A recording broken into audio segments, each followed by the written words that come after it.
The protagonist of this story, Araki Kai, seemed to everyone around him to be an ordinary, gloomy teenager from high school. But in reality, he wasn't that simple at all. He was a professional assassin who terrified his victims, none of whom had ever escaped. Araki Kai's classmates hated him and bullied him because of his antisocial character and weird aura. But everything changed one day when Araki and his classmates were suddenly transferred to another world. A world of swords and magic. A mysterious messenger announces to them all that they are all heroes called to this world to defeat the Demon King. And for such a daunting task, she bestows them with superpowers. And obviously, Araki Kai gets the most powerful one of all. Well, if you want to know which one, let's start this story from the beginning and get to the bottom of it. The scene starts with a man running through a dark alley. He looked anxious and afraid as he came to a stop. He looked back and thought that maybe he got away somehow, but then suddenly, someone put a knife against his throat. He told the assassin that he would give him money if he wanted it in return for his life, but the very next second, the assassin slit his throat. The next morning, a young schoolboy was on his way to school and he looked tired. His name was Araki Kai. He yawned and thought that after working all night long, it really sucked to go to school. He worked as an assassin. When he entered his classroom, other students began whispering among themselves. A boy named Midu Shuji greeted him with a wide smile. He was the soccer club's ace and the class president. Kai returned his greeting coldly and sat down at his desk. Meanwhile, a girl named Nagase Reina saw it all and commented that Kai was rude as always. She was a fashionable girl who stood out from the rest of the girls in the class. She went to Shuji and told him sternly that he need not greet people like Kai. Shuji defended him by saying that he might be tired. That's why he was so cold. Suddenly, another student entered the classroom, and upon seeing him, Rina remarked how an even ruder person just entered. The rude student's name was Arashi Shunsuke, the leader of a notorious local gang. A few students greeted Arashi, but when he saw that Kai was sleeping, instead of greeting him, he went to his bench and yelled at him to get up. He drew his hand to grab him, but Kai grabbed his hand before he could react and said that he was sleepy and asked what he wanted from him. He let go of his hand, and Arashi called him a weirdo. Suddenly another student named Kenzaki Rin asked them to be quiet. She was beautiful and talented both in martial arts and literature. She was the cool and aloof top beauty of the school. He confronted her but was cut short by another girl named Hashimoto Mirei, who was a serious disciple committee girl who really cared about order. Watching her ready to fight Arashi, a boy named Narumi Yoshia told her that Arashi would just blow her away. Yoshia was a shallow and frivolous guy. Everyone soon got back to their seats. This was Shinzo High School. First year, class, and it was just another regular day in a class with a lot of problems. Kai was still keeping his head down when he suddenly sensed something. A weird sensation coming from under Shuji's feet. A bright blue light began emitting from the floor and a magic spell circle appeared. Soon everyone in the class noticed it and were confused and shocked. The magic circle grew in size and covered the entire classroom floor. Shuji instructed everyone to leave the classroom, but Kai knew that they would not make it in time. Soon the bright light blinded everyone. They were all teleported inside what looked like an old castle. Everyone was lying unconscious on the ground, and Kai was the first to come back to his senses. He noticed that the building was made of stone with several large pillars to take cover, and there was only one exit. Soon the other students also began coming back to their senses. Everyone was panicking, but Shuji calmed them down, and Kai was relieved that Shuji was someone who could keep the whole class from losing their composure. Arashi got up and said that they could not waste any time, and he asked his two minions to follow him. Kai stopped him and said that he could hear footsteps coming towards them from the other side of the door. Kai sensed that there was a man and a woman coming through. Soon the door opened and a girl and an old man entered the room. They both looked like medieval knight and princess and were wearing unusual and old-fashioned flowy clothes with capes. The girl greeted the students saying that they were impressive and called them hero candidates. The students were surprised to see them. Kai analyzed both of them and concluded that the man had the physique of a sword user and he had his guard up too. And as for the girl, he sensed slight muscles, but she seemed pretty normal to him. The girl introduced herself as Leonora, the Archbishop of the Holy Country, Diggerest, and the man with her was Gaius, who was a knight and her protector. Arashi told her that he had never heard of the country before and asked her if she was messing with them. The girl replied that she certainly was not messing with them. Shuji came forward and explained to her that they suddenly found themselves there and were thus a little bit on edge. The girl began explaining the entire thing to them. She began by saying that they were summoned to a parallel world as a hope for humanity to defeat the evil Demon King. They were the parallel world's hero candidate. It was hard for the students to believe something like that. Gaius told Arashi to watch his mouth while talking to the saint of the country. Arashi was unfazed by this, and this made Gaius draw his sword, but Leonora pacified him. Arashi jumped at Gaius, and Kai was amazed by his bravery. Before Arashi could land an attack, Gaius flung his sword and made a little cut on his head. His attack was so fast that no one saw it. Leonora apologized for his aggression and said that she would explain everything to them in detail, but for that, they all had to be quiet and listen to her. Her demeanor suddenly changed from being calm to being scary. She explained that because of the Demon King's invasion, humanity of that world was facing extinction. The country of Diggerest continued resisting, but they did not have the power to completely stop the invasion anymore. Kai thought that the story was a pretty common one. She continued that they were the last hope of humanity. Upon hearing this, the students replied that they could not do this as they had never fought before. Some of the girls were already crying.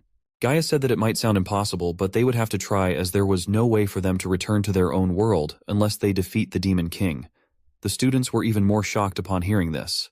Kai knew that he only said that to motivate them.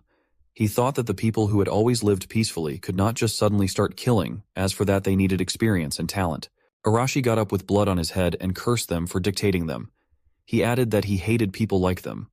Gaius noticed that Arashi's spirit was still unbroken and wondered if he could be a useful warrior. Gaius held his sword and decided to kill Arashi, as he could be trouble to them, but before he could do anything, he saw that Leonora was healing Arashi's wound. She explained that the power she was using was called the system and was granted to them by their gods. She simplified it for them and said that it was just like magic from their world. Kai noticed that she knew about their culture and wondered if she had previously also summoned people from their world. She walked toward Shuji while saying that the power was the reason why she summoned them all there. She raised her hands and Shuji's wrist began glowing, and soon he had a sword made of light in his hand.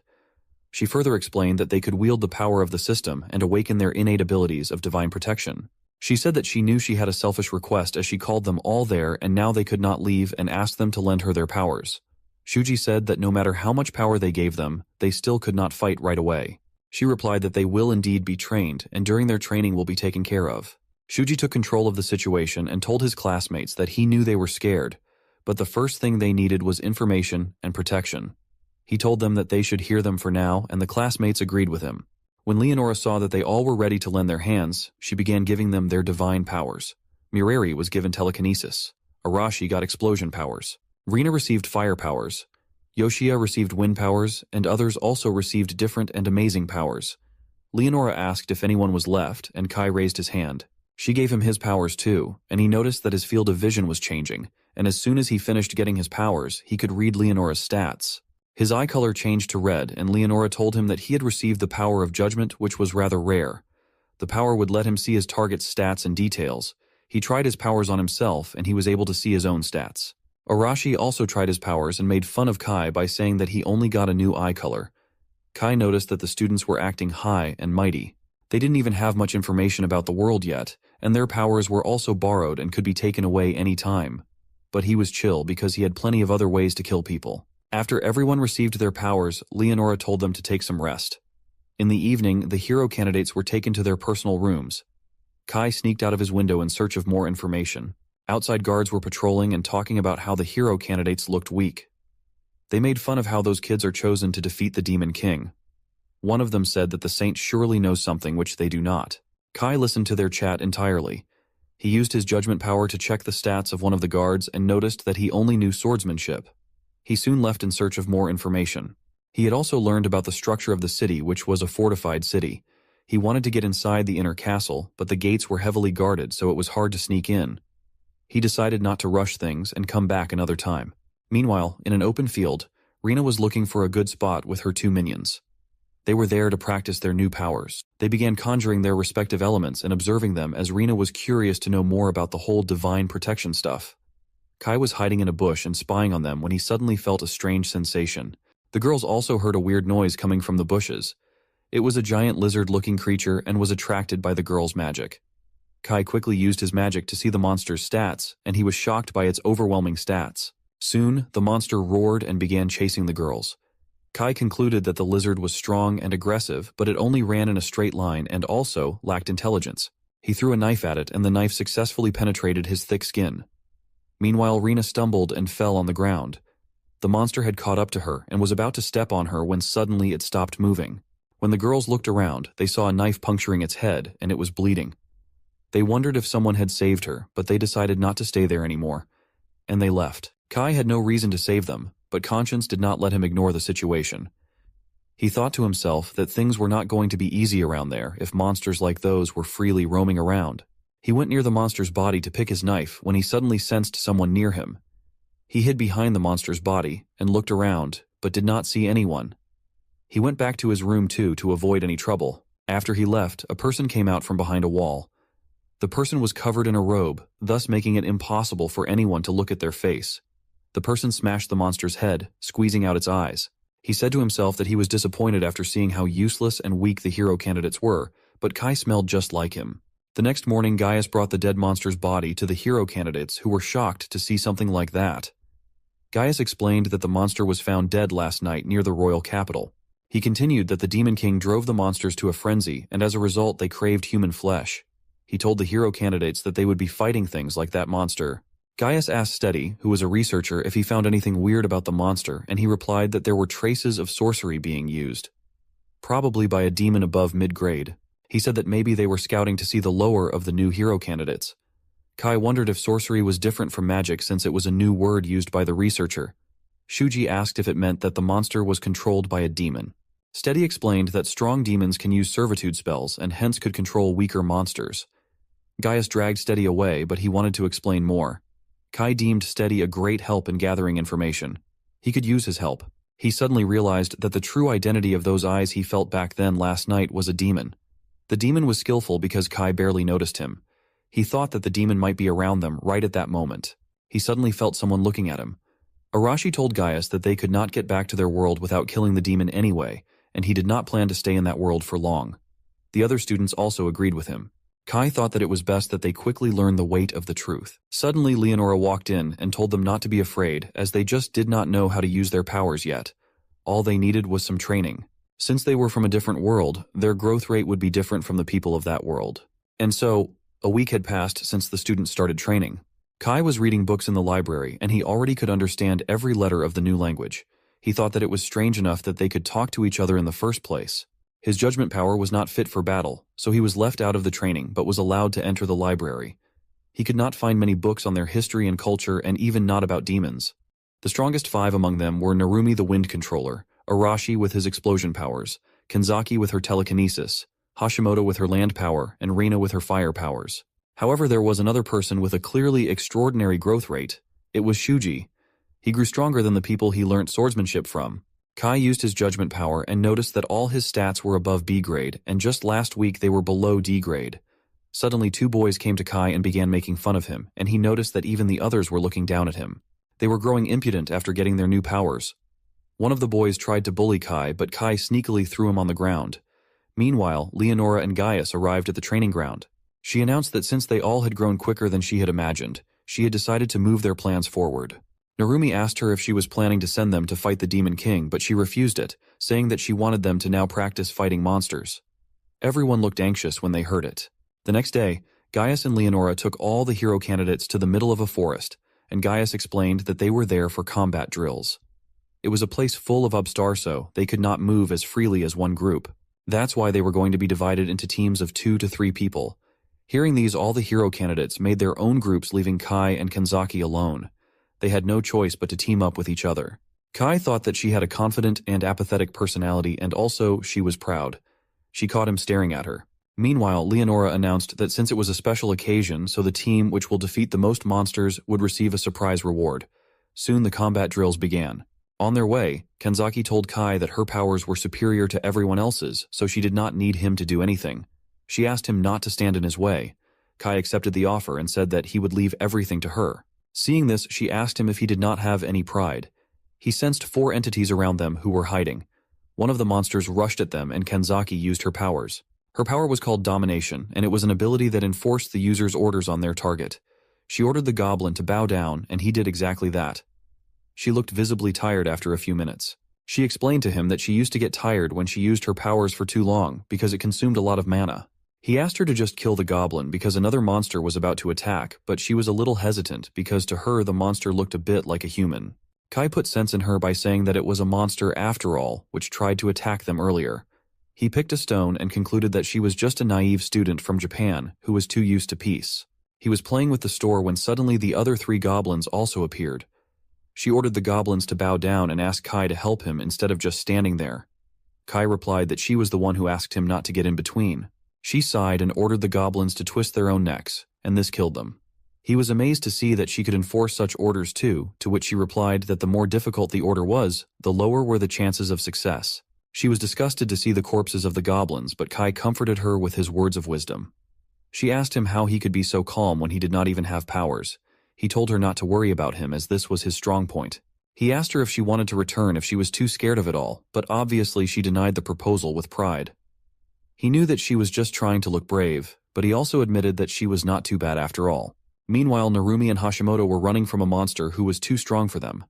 But running was not an option for them, so they decided to attack the monster together using their wind and rock powers. They hit the monster with a giant boulder, but it barely scratched it. They were helpless and did not know what to do next. Kenzaki wanted to go back to her world as she had not repaid her grandfather for raising her yet. She really wanted to show him how much she had grown up. She was lost in her thoughts when Kai asked her if she wanted to keep going since they could get lost. They both got into a banter, and she wondered why Kai was so mysterious and stubborn. They were messing around when suddenly they heard a loud noise. Kenzaki recognized the voice to be Hashimoto's. Kai asked what they should do, and she replied that they should obviously help her. Meanwhile, Hashimoto was thrown feet away by the monster, and she was wounded and bleeding. She asked Narumi to run away, but it was too late as the monster was about to attack him too. Kenzaki used her powers and ordered the monster to stop.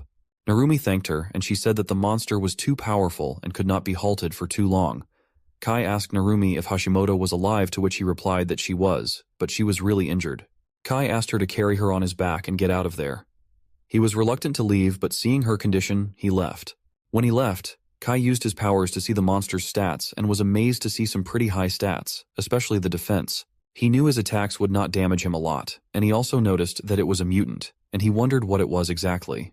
Kenzaki yelled that she could not hold it anymore, and he told her that she had bought them enough time and they should run away too. She agreed, seeing the situation, but she could not use her legs anymore because she had used all her energy into stopping the monster.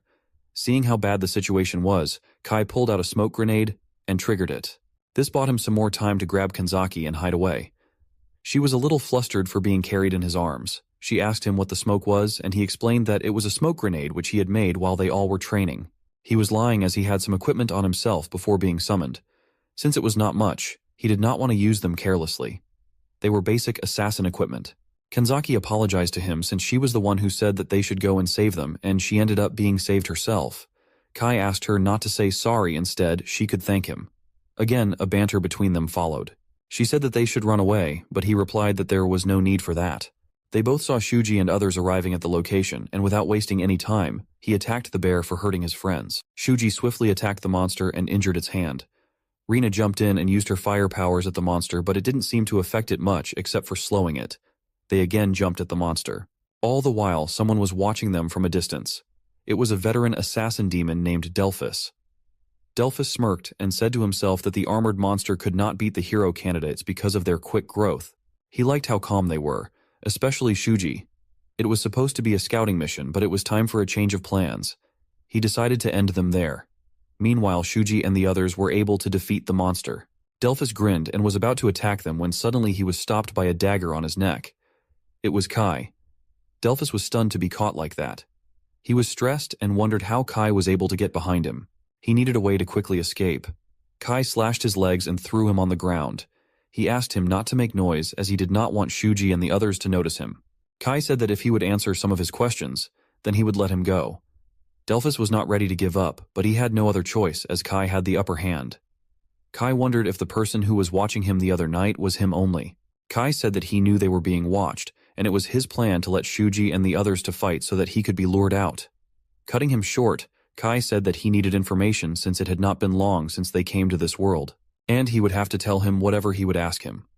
Delphus smirked and declined, but Kai slashed his hands too and said that it would be easier if he just cooperate. Delphus told him not to underestimate him and saying that he consumed some poison he was carrying, thus killing him on the spot. Kai understood that the army of the Demon King would not be easy to fight with. Suddenly Kenzaki came to him and was shocked to see the dead body lying near them. Kai asked her since how long was she watching, and she replied that since the person was on the ground. He explained to her that the dead demon was an assassin from the Demon King's army, and the monster from earlier was his pawn. And back when the first lizard monster was seen, That too was his doing. She was scared a little to know that the Demon King was trying to kill the hero candidates. She asked him how did he notice the assassin when no one else did. He thought that there was no reason to hide his secret, and he confessed to her that his family was in the assassination business, so he could smell that he was in the same line of work. Kanzaki was shocked upon this revelation. He told her that it was upon her to believe, and also asked her not to tell anyone about the dead body, as the hero candidates were already shaken by Hashimoto's condition. She agreed to him and said that she did not know that he cared about them so much, to which he replied that it was simply because they were not used to fighting like him. All the hero candidates gathered around Hashimoto, who was severely injured and lying on the floor. A student named Hano, who had healing powers, sat down near her and used her powers to heal her. Everyone was amazed to see her powers. She announced that Hashimoto would be healed in about an hour. Hero candidates were praising Shuji for defeating the monster. Suddenly, Leonora and Gaius walked in, and the candidates asked them where they were all this time and why did not they help them when they needed it. Gaius explained that he was there all the time, keeping an eye on them, and that it would not be a good practice if he just saved them every time. Shuji said that the condition was severe, and Hashimoto could even lose her life, to which Gaius replied that putting one's life on the line was a natural part of practical military drills. That was the kind of battle they would be facing going forward, and thus they should not be making feeble complaints. Shuji questioned him when he said that the area only had weaker monsters. Then how did the armored monster appear? Leonora said that it must be because of the demon assassin, as armored monsters are not supposed to be in that area. Gaius and Leonora decided to strengthen their defenses as they didn't know that Kai had already killed the assassin. Leonora also added that they should be increasing their level of training, as at their current level, they would all just die. Everyone was scared to hear that, and Shuji tried to talk some sense to her, but she told him that getting stronger was the only way to live. Araki did not like that they were being ordered around, and he jumped in to talk to Leonora, but Gaius stopped him and said that they were all just pawns of Leonora, and they should not think that they could just disobey her orders. The situation was getting heated up, and Shuji jumped in to calm Araki down, as they had no other option other than to obey them. Gaius was impressed by Shuji, and he told the candidates not to worry, as they were important pawns for the country, and they would not do anything bad to them as long as they all acted properly. Araki still was not satisfied, and he attacked Gaius with his explosive power, but Gaius was quick to evade it, and he punched Araki so hard that he fell to the ground. Saying that they all were weak and that from the next day things would only get tougher, he and Leonora left.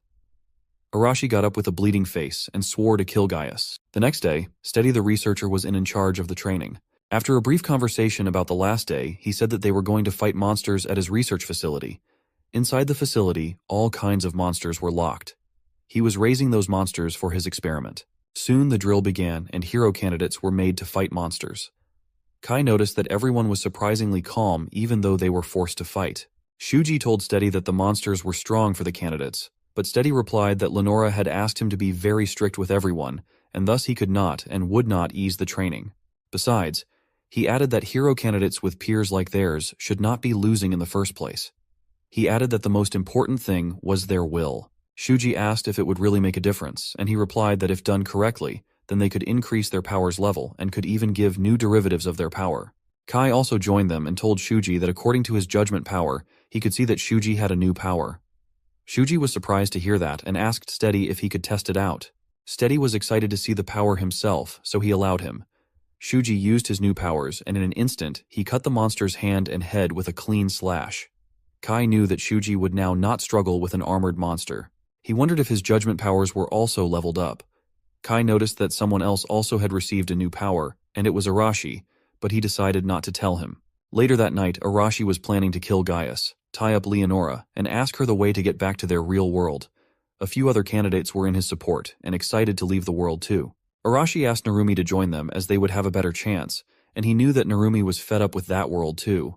Narumi was hesitant, but in the end he decided to join his hand. The next day Shuji was training, and Kai went up to him and said that he was really working hard. Shuji replied that he was still weak and needed to get better, to which Kai replied that with his current power level, he could defeat half the knights of that world. Shuji said that it was not enough as he could not defeat Gaius, and he needed more power to protect everyone. Kai asked him what he thought of Leonora and Gaius, and he replied he knew that they were using them as pawns in their battle, but he also knew they would not harm them. Kai asked if he meant that he would put his life on the line until the Demon King was defeated. Shuji agreed, and said that he had made up his mind, but he must be the only one that had to fight. He would become the country's hero and defeat the Demon King, and would try to negotiate and make sure everyone else could live safely in exchange. Kai asked if Leonora would allow him to do so, and just right then she and Gaius walked in. She told Steady that he would be in charge of the candidate's training while she would be away. Steady was glad to do his part, saying that she and Gaius left. Later, while on their way, Gaius asked her if she was sure that she made the right choice, to which she asked what made him think that. He asked her not to play around and say it to the point. He added that Araki was stirring something up, and she agreed, saying that it might be a rebellion against them. He asked her next move, and she said that she was curious to see what they would do next. Gaius was a little concerned about the rebellion, as after all they were hero candidates and had powers, so it could be disastrous for them. But Leonora was calm, as she knew they could not defeat her ever. She added that they should create a hierarchy so that they could crush the rebellion and break their fangs once and for all. She also told him that she could see some other suspicious things but would leave them for now. Later that night, Kai was fighting a monster, and he killed him in the same way he killed the monster the first night. He only took 13 seconds, and when he used his judgment power on himself, he noticed that he had leveled up. Suddenly, another monster attacked him, but was one tough and his blades could not pierce him. This was the perfect time to test his new skill. He used his new power, which could detect the target's weak spot. Upon detecting the spot, he killed the monster in a blink of an eye. It was not a bad skill, but he needed more to survive in that world. He needed to get even stronger. More monsters attacked him, and he defeated them too easily. He needed a bigger test subject to test his skill. He heard human footsteps and saw Kanzaki and asked her what she was doing there so late at night. She said that she was looking for him since he was not in the dorm. He asked her to leave, as the forest was a dangerous place to be at night. He was used to fighting at night, but she was not. She shut him up and asked him what he was doing there anyway. He told her that he was testing his new powers. She asked him what was his new power, but he began messing up with her, and she confessed that she was worried for him. When confronted, she turned red and began making excuses. They were talking when suddenly they saw smoke rising from some distance. It was a fire. Their dorm was on fire. They both ran back and saw other candidates fighting monsters. Narumi said that he was glad to see them both. He said that when he woke up, he saw the fire and the monsters. Kai said that it was a human's doing and the ringleader had to be close by. He told them to find and catch whoever had done it. Steady appeared on top of the building and told them that their judgment was good. Kai said that he was wondering how the monsters appeared, but now it all made sense. They were all monsters from his laboratory. He has also given them some medicine to grow stronger since they were too weak to be of any use. Kai asked him what was objective and what benefit would he get from killing candidates. He told them it was a direct order from above. He was told to destroy the candidates even if it meant to throw away his current position. He smiled and said he did not have anything against them, but he would have to kill them sadly. They asked if it was Leonora's order, but he denied that by saying of course not, as it was not that Vixen's order. It was the Demon King's order. He was the Demon King's spy. He said that if he did the job right, he was going to be offered the post of a researcher over there too. Kai asked him if he had fallen so deep into darkness that all he cared about was researching monsters. Steady said that monsters were way beyond human comprehension. He ordered his monsters to attack them, and Kanzaki used her powers to halt them, but it was no use as they quickly broke her spell and attacked her. Kai jumped in and saved her, and this excited Steady a lot as he was amazed by his powers. Kai continued killing the other monsters. He killed almost a dozen of them, and Steady was now furious as Kai did not even have a strong power to begin with. He used judgment power on Steady and saw that all his stats were poor. But what caught his eyes the most was that he too had domination powers like Kanzaki, but even stronger, and that was the reason why Kanzaki's power was nullified. Steady was shaken, and he used something which he did not want to use, but he had no choice. He told Kai that he would soon know what he used. Kai jumped up to attack him as he did not want to waste any time, but suddenly a giant red dragon spewed fire at him. This was Steady's trump card. The dragon began hurling boulders at them. Kai asked Narumi to take Kanzaki and leave as the next attack was coming. Kai again used his power to locate the dragon's weak spot, and it was its neck. He tried to cut it, but his attack power was not enough to do so. Suddenly Araki appeared and attacked the dragon, and then began boasting about how he could hurt him, but the dragon counterattacked him. Kai told Araki that they need to take down the monster together. Araki questioned him as to why he would need him to, which Kai replied that he could spot the weak points, but he did not have enough attack power. Araki was being stubborn and said that he did not need help from a noob, but they did not have time for that as the dragon attacked again. The dragon spewed fire again at Araki, and he finally decided to team up with Kai. Kai explained to him its weak point, which was a scale on its neck. Kai planned to get its attention while Araki would attack at the weak point. Steady ordered the dragon to kill them. The dragon again rushed at them and Kai distracted it while Araki attacked the weak point. This threw the dragon to the ground. The dragon was defeated, and Kai asked Steady if he had anything else as his trump card had lost. Steady said that he still had other monsters, but unfortunately Shuji and the others had already defeated them all. Steady tried to run away but was caught by Narumi. Kai asked him to tell them everything, and he easily agreed as he was a coward. But before he could tell anything, his body turned purple, and he died. A curse was put on him that would kill him the moment he tried to leak information. The next day, the candidates confronted Leonora when she returned, as she was the one who left Steady in charge. She apologized and explained that she did not think that a weak demon tamer like him could cause so much damage. Candidates were shocked to know that she knew Steady was a demon tamer. They asked her that if she knew he was a demon, then why did she allow him to be near them? In her defense, she said that she had already told them that their training was going to be harder, and thus what happened was just a part of it. Gaius accused them for not being careful enough to see a fire at night. Leonora told them that they all will be visiting the royal capital next. Focusing on the reveal of the hero candidates, a public parade would be held in the royal capital, and they would be going on stage as leading actors. That evening, they all set out for the capital, and at night, they camped in a field. While eating, Arashi told his minions that there were around 30 soldiers with them, and they were really not that strong. He said that it was time to put their plan into action. They could easily outnumber them. He asked one of his minions to call Narumi and his group over. Kai was listening to his speech, and he agreed that there were very soldiers accompanying them. But it was only because Gaius and Leonora were confident that they could take them down themselves.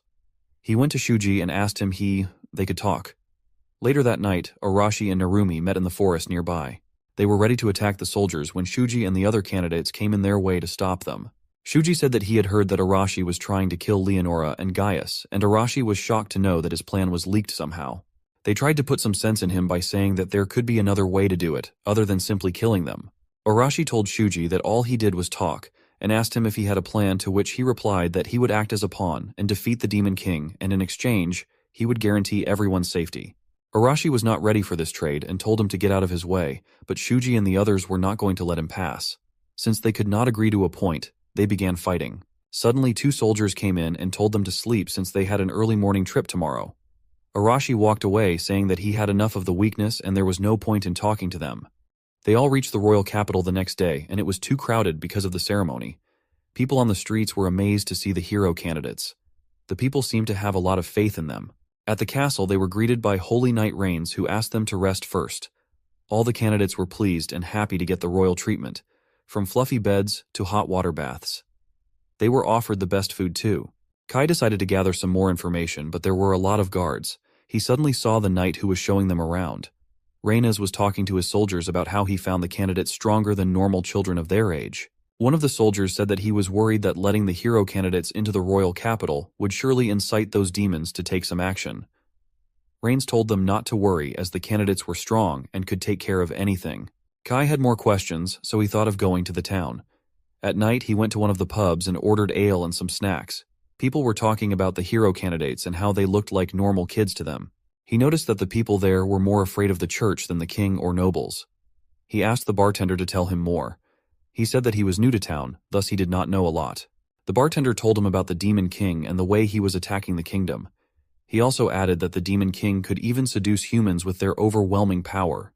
He also told him how the Demon King's followers blew up a noble estate a few days ago. Kai left the pub thinking how the candidates being in the capital was surely not the best thing. Suddenly Kanzaki came to him because she was worried for him. He explained to her that he was gathering information since they were in an unknown territory. She was visibly worried and said that she could help him, but he refused, and she did not like his attitude. After a small banter, he finally agreed to let her help. He asked her to gather information about the royal capital. She left to gather information, and so did Kai, but someone was listening to their entire conversation. The man smirked when he saw her leaving. Kai finally got back into his room after a tiresome search. He did not find anything important, but he at least learned the existence of a new enemy. He suddenly heard noises coming from outside his room, and when he went out, he saw the other candidates gathered in the hall. When he asked, he got to know that Kanzaki was missing. They didn't notice him gone too because he didn't share his room with anyone. When asked, he denied that he knew anything. Shuji concluded that she was not in the castle, and since it was almost dawn, they should go out and look for her. They all spread around to look for her. Kai found her student ID fallen on the street. As soon as he picked it up, 4 masked men attacked him, but his reaction time was so quick that he instantly took down 3 men. He asked the 4th one who he was, since they all were pretty untrained spies. The 4th spy was too stunned to run away, and Kai asked him to tell everything he knew. Meanwhile, in what looked like a castle, Kanzaki was tied up and held. 2 spies were interrogating her, but she was not answering them. They wanted to know about the hero candidates. When they saw that she was not cooperating, one of the spies ripped her shirt off. They did not know, but Kai was already inside and was spying on them. He used his judgment powers and noticed that they were pretty weak ones. He couldn't believe that she was captured by such weak men. He quickly killed them. Kanzaki was embarrassed to see him in her exposed state. He unlocked her chains and was about to leave when he sensed someone coming towards them at full speed. It was Rains the Holy Knight, and he attacked them without wasting any time, but they both dodged his attack. He smiled and said that he must really kill them. Besides being the Holy Knight, he was also the general of the Demon King's army. Kai said that the country was close to its end because of how even the capital was full of enemies. Kai used his judgment and saw that Rhaenys was a powerful warrior. He was an all-rounder. They both clashed again, and Kai was able to dodge his sword. But then Rains used fire magic, which caught Kai off guard. He somehow dodged the attack again, but then Rains engulfed his sword with fire and said that it was over for Kai, but Kai quickly pulled out his gun and shot him right in the middle of his temple. Rains fell down and died. Kai did not want to use his gun for something like that since he had limited bullets, but he had no other choice. He needed to learn how to fight face to face if he wanted to survive in that world. Kanzaki was stunned to see a gun with him and said how scary it was to learn that someone in the class carried a gun with him. He explained to her that it was just standard equipment for an assassin. She thanked him, and he asked her why she didn't use her domination power, to which she replied that after her hands were locked with the chain, she couldn't use her powers somehow. They were leaving, and she told him that those guys were trying to attack everyone from their class, but he already knew it while interrogating the fourth guy he had captured earlier. The fourth guy told him that they were ordered to kill all the hero candidates, and it was him who told her about Kanzaki's location. They wanted to use her as a hostage while attacking others. What they couldn't understand was the fact that he was not killed by the death curse like how Steady died. This meant that this was not done by a demon. This meant that some humans were against them. It was almost morning and Shuji found them and was glad to see her well. Kai told him everything about the Demon King's cult and how humans were against humanity too. The problem now was that they could not tell which humans were their enemies like they could tell with monsters. This meant that everyone needed to be more cautious. They decided not to tell Leonora, as she would simply tell them to look at it themselves. So they ended up deciding to gather everyone and decide a course of action. Suddenly, a smoke appeared around them, and soon they were surrounded by more cult members. They all got ready to fight. Not only these three, but all the other candidate groups were also cornered by the men. Kai read that there were 6 of them, and their stats were obviously lower than Rhaenys, but still they were strong. All the 6 men jumped at them. Kanzaki used her powers to halt them, and Kai pierced their heads with sharp knives, thus killing them instantly. Shuji was a little stressed to see it as they were all humans after all. Shuji tried to debate about it, but Kai shut him up, saying that they were enemies at the end of the day. One remaining cult member attacked Shuji, and he tried to reason with him, but the cult member said that he was just serving his master. Kanzaki was ready to use her powers again, but Kai stopped her, saying that he wanted Shuji to kill the man. Shuji broke the man's sword and asked him to surrender if he wanted to live. But the man was too stubborn and he attacked Shuji, injuring his hand. In a counterattack, Shuji slashed his body. The man was whimpering and Shuji wanted to leave him there to die, but Kai told him to eliminate him there itself, or else he could be a threat. Shuji was reluctant, but he ended up doing just what Kai told him to do. Meanwhile, Arashi and his minions also defeated all the men. The last man was merciless, killed by Arashi's power. Rina and others were finding it difficult to kill humans, and except Rina, the other girls were getting injured. Suddenly, Leonora appeared at the scene and asked if she should give them the passing grade. The men grew angrier when they saw Leonora, and she said that since they were her candidates, it was to be expected that she would come and help them when they were in danger. One of the men said that she did not even have her knight with her, so how would she do it? She taunted them by saying that they were just a bunch of amateurs seduced by the Demon King, and she did not even consider them as enemies in the first place. All the men jumped at her at the same time, and she used her domination power to stick all of them to the ground. The men could not move, and Rina said that her powers were just like Kanzaki. But Leonora asked her not to compare her powers to something like that, as her domination skill was superior in every aspect, from range to power. Rina asked her why she saved them, to which she replied that she had mentioned about giving a passing grade. They all thanked her for protecting them, and one of the men held her dress and asked her not to ignore them and free them. She looked down and apologized to the man, for he was still alive. She then used her domination power on all the candidates and ordered them to kill the men lying on the floor. Their bodies began moving on their own, and they all killed all the men against their will. Such was the power of Leonora. Kai and Kanzaki were watching it all unfold from far away, and Kanzaki was amazed to see her able to control so many people at once. Her range and power was completely at a different level. 12 hours after the attack, all the candidates gathered again in the hall. A lot of them were in a pretty bad state and shocked. Narumi said that he would not let her go as she made all the candidates kill against their will. Shuji was blaming himself for not getting there sooner, but Kai explained to them that it would not have made any difference, as none of them were currently strong enough to resist Leonora. Kai knew for a fact that since the demon army's general was defeated, they would not be able to make a move for a while. He then asked Kanzaki to come with him. She asked him the purpose, and he told her that in order to find a way to deal with Leonora's domination magic, he wanted the help of someone who had similar powers like her. He then asked her to dominate him, with her powers. Hearing this, she was flustered and all red. The day after they repelled the cult members, the kingdom held a massive parade celebrating the summoning of the hero candidates. This was the proof that the hero candidates displayed their power during their battle against the cult of the Demon King. They were embraced with open arms by the royal capital's citizens. When all the candidates gathered together, Leonora told them that she would like them to return to the Temple City Alpha. Kai explained to the others that it was the name of the city they were summoned to, and he thought that it was under Leonora's control. He asked Leonora if she wasn't coming with them too. She replied that she still had some matters to take care of, so she would be leaving them all under Gaius's care. Rina said that they wished they could return, but their dorms were burnt down. Rina noticed that one of the girls was looking flushed and was not even able to answer the questions. She was too afraid of Leonora. Leonora left with a grin, and all the candidates held resentment against her. Soon, Gaius took all the candidates with him towards their destination. At night they all camped, and Arashi and the others again went into the forest. Kanzaki asked Kai if they were really going to do it that night, and he replied that Leonora was not there and all the soldiers were weaklings, and hence it was the best opportunity to kill Gaius. Under these conditions, there was no reason for him to stop them, and he would just enjoy the show. Meanwhile, Narumi had taken Gaius deep into the forest, saying that he had seen a giant monster. Gaius fell into his trap as the road led to the royal capital, and a monster lurking around there was dangerous. Suddenly, Arashi attacked Gaius from behind with his full power. Gaius was not expecting the attack, and so he took the hit and began bleeding. Arashi told him that even his best attack couldn't kill him. Gaius was not steady on his feet, and he suddenly stepped on a landmine which blew up. Arashi smiled and said that it was all a trap set up for him. Gaius used mana to defend himself, but he still was injured greatly. Gaius said that he was disappointed in him as he didn't expect him to ambush him like that. Suddenly, all the other members of Arashi's group surrounded the old man. Seeing the gravity of the situation, Gaius threw a light ball up in the sky which acted like a firework. Kanzaki and Kai also saw that from afar, and Kai remarked how Arashi had messed up. The light ball was a distress signal, and the soldiers saw it and went towards that direction. They could not reach the location since Kai got in their way and killed them all. Meanwhile, Gaius was getting beaten by the candidates. He could barely keep up with them and their powers.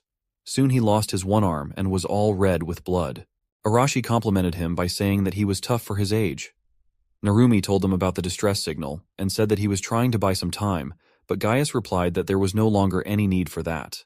Leonora walked in with her usual smile and said that Gaius was driven quite into the corner. The candidates were shocked to see her. At the same time, Shuji, Reina, and other candidates saw Kanzaki using her domination power to tie up some soldiers. She told them that she was following orders, but they did not buy it since they knew she was not the one who would follow someone's order. Kai came in and told them that she was following his orders. Shuji was again stunned to hear that he killed the guards. He explained that Arashi already had his hands full fighting Gaius, so he took care of the guards.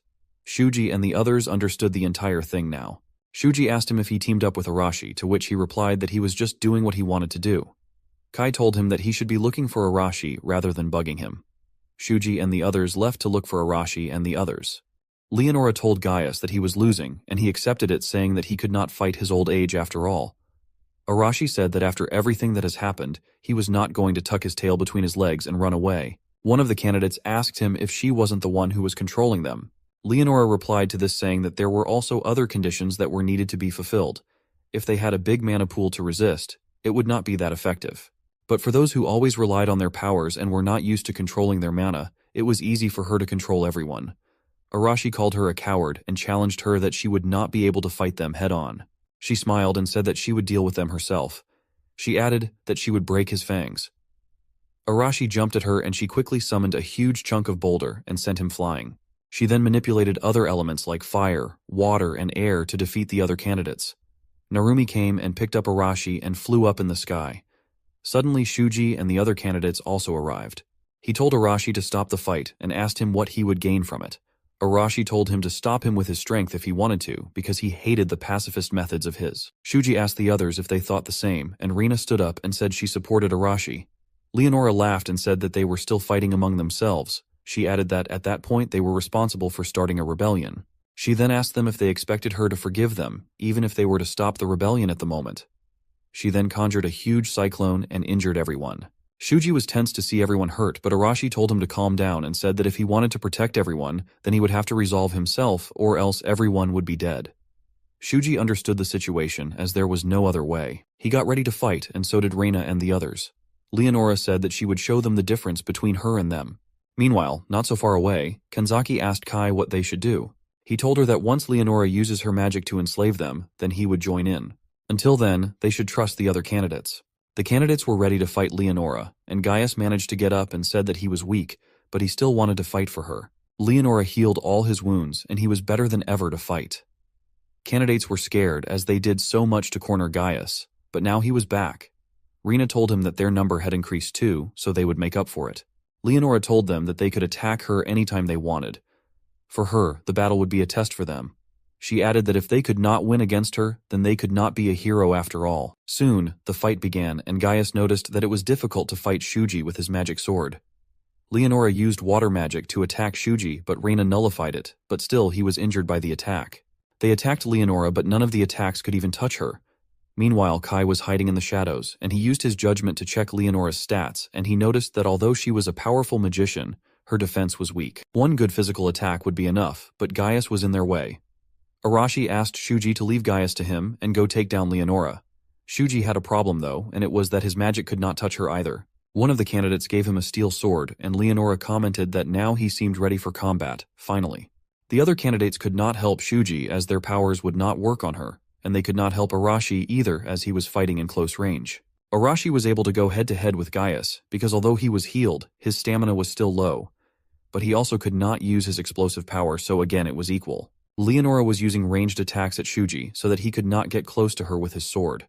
There had to be something which he could do to get close and defeat her, but he did not know what it was. Leonora smiled and said it was expected of Shuji as there were very few people in the country who could dodge her attacks. It was still a one-sided battle since he was not close enough to her. He could not even rely on the other candidates. Shuji dashed at her with full speed and negated her wind attacks. She used ground and fire attacks too, but he dodged them. She noticed that he was unconsciously using magic as an armor, which meant that he was growing in such a short period of time. She was a little afraid of him, but she managed to throw him away with her powers. Meanwhile, Arashi could not rely on his powers anymore and was wondering what he could do to beat Gaius. Gaius slashed his abdomen in one strike. Arashi was angry at himself for not being able to defeat an old man. He knelt on the ground and Gaius told him that this was how far he could go without his powers. Arashi told him that he was meant to be strong, and he then punched him so hard that the old man fell to the ground, bleeding again. He won. Meanwhile, Shuji thought that he had to win, or else his friends would have to suffer. He got up, and a menacing aura surrounded him. Leonora noticed his astounding stamina but was pretty chill as she knew he could not get close to her. She was wrong, as in a blink of an eye Shuji was right in front of her and he managed to slash her hand. It was impossible according to her, but she had no time to think as now Shuji was right behind her. She managed to use water powers to push him away somehow. She understood that he had gained instant movement powers. He again used his new power and was just an inch away from slicing her neck when suddenly she commanded him to kneel down. He could not move, and she smiled and said that she did not want to use it, but she had no choice. Kai noticed that she had finally used her trump card, and he asked Kanzaki to move. Leonora smirked and said that she did not expect to use enslaving magic, but Shuji made her do it. He was lying at her feet like a statue. Other candidates rushed to save Shuji, but Leonora commanded them to not move, and they all stopped midway. Leonora said that they all did a good job, and thus she would give them a passing grade. She added that she did not expect Gaius to lose, but after all, he was just a knight and could be replaced. As long as she controlled them, it would not be a problem. The candidates were losing hope, and if they did not have any countermeasures, then they would surely lose. She told them all that the reason why they allowed her to summon the candidates was so that when the time came, she could control them freely. Otherwise, they would become threats. Suddenly 3 knives attacked her from behind, but she easily dodged them and said that she knew he was hiding the whole time. It was Kai, and he replied that he was surprised that she paid attention to someone as ordinary as him. She said that from the beginning there was something odd about him. She said that she was disappointed in him because she did not expect him to come out to a losing battle like that. She ordered him to not move, and he too was under her spell. She was explaining her magic when suddenly a bullet hit her shoulder. She was surprised to see that he could move and fire even under her spell. She asked him how he could do so, as she was sure that she was using her magic on him. He again shot her in her abdomen, and she couldn't understand what weapon it was, since guns weren't a thing in her world. Her defense could not keep up. He explained to her what a gun is, and also said that he had few bullets and he did not want to use them. She used her firepower, but only his robe was hit by the fire, and he wasn't there anymore. The next second, he was standing right behind her with his gun aimed at her head. He said that he knew she wasn't a good close-range fighter, and her enslaving magic did not work on her either. She was shocked and in denial. Kai had played a gamble, and he won. The reason was Kanzaki. That night when he asked Kanzaki to dominate him, he explained to her that the skill that was casted first would have the priority over the new casted skill. This meant that if she used her domination power on him first, then it would negate the enslaving magic. And since candidates had divine protection, therefore their powers were superior to magic. Kanzaki was in doubt as her skill was weaker than Leonora's magic. The same thing happened with Steady. Since he had casted his spell before her, therefore he was able to regain control over his monsters. It was a gamble, but they had no other chance. In the present, Leonora realized that it must be Kanzaki, and she was correct as Kai was under her spell. He told her that it was her end and was about to pull the trigger. Leonora was captured and handcuffed. The handcuffs sealed her magic power, and these were the same handcuffs which had previously been used on Kanzaki. She asked Kai what he was planning to do with her. His demand was simple, which was that if she would send them back, then he would release her. She apologized as it was impossible for her as all she could do was summon magic. To send them back, a different magic was required. Kai knew she was not lying because she had no skills to send them back. He asked her then how she was supposed to send them back after they defeated the Demon King. She explained that summoning needed an immense amount of energy, so they relied on their god to summon them. In other words, it was the god who had summoned them. Once they defeat the Demon King, the god himself would send them back. But she did not seem sure about her claim because no previous candidates were ever sent back. This was because they were killed by the Demon King. There might be some survivors, but they went missing. After a short conversation, Kai was ready to kill her, but Shuji stopped him. Shuji told him that he was cooperating only because he thought that Leonora could send them back, but since she could not, then he would like to keep his status of hero candidate. He did not want to become a traitor in that world. Kai asked if they weren't already traitors now. Leonora assured him that she would pretend that nothing happened that night. Shuji said that the crime of killing a saintess was heavy and they could get in trouble for it. The other candidates also agreed with him. Narumi was still on Kai's side. Shuji agreed that killing her was the sensible thing to do, but what would they do after they would kill her? Kai understood Shuji's point of view, but in an unexpected turn of events, he shot Leonora right between her eyes. Everyone was shocked to see that. Leonora's body fell to the ground and Kai used his smoke grenade and disappeared from there. Candidates were not happy with his decision and actions. Kanzaki thought that it actually came down to what he had planned earlier with her. Few hours ago, when Kai and Kanzaki were planning, he told her that the first objective was to capture Leonora and find a way to get back home, but if it was impossible, then he would kill her. He knew that if he captured her and they could not return to their world, then Shuji would try to protect her, and at that point he would kill her and run away. He was planning to bear the sin of killing the saintess alone. He said that that was the reason why he left a few of her guards alive so that they could put the blame on him. He told her to put all the blame on him and return to the Empire. She was not sure that she could do it, but he told her that she could, and she may even use her powers during negotiation to make it all work. She asked him where he would run away to. He told her not to worry about him. Meanwhile, far away in a dark castle, a man was updating about his failed attempt to kill the hero candidates to the Demon King. Demon King told him not to worry, as at the end the hero candidates would definitely show up at the front line.